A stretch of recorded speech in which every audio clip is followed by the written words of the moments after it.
So let's talk about knitting needles. Knitting needles come in various materials.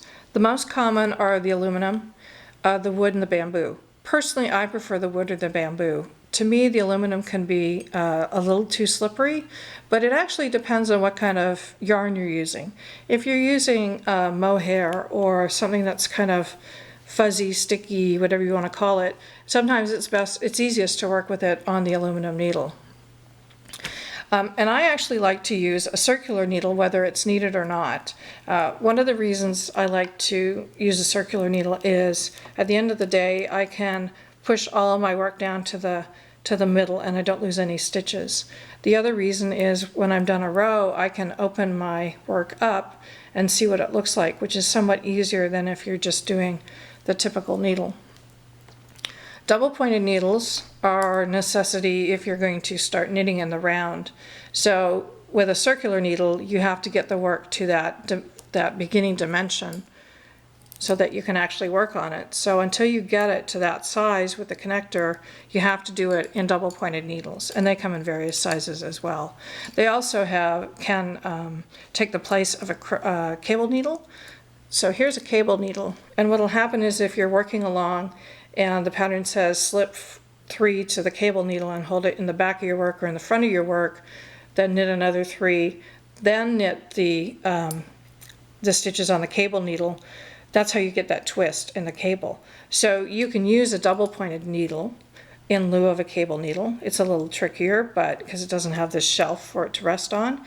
The rule of thumb is, though, don't use a double-pointed needle or a cable needle that is bigger than the needle that you're actually working on, because that'll distort the work. It can be a couple sizes too small, that's fine. You really just want to make sure that the stitches that are going onto the needle are the right size.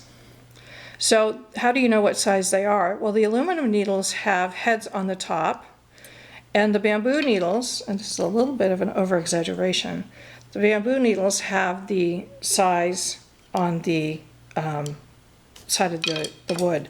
So this, for example, is a US 11. It's an 8mm. You'll get 2 sizes on your chart. This one is a size 8 or a 5mm needle.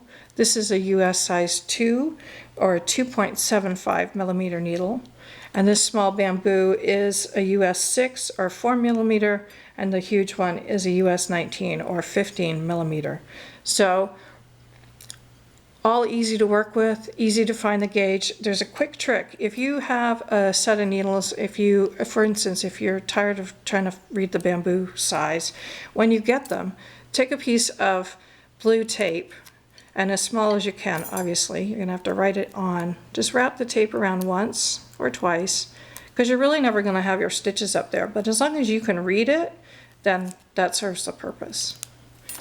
And it won't hurt anything. So now circular needles come in different sizes, just like the ones mentioned.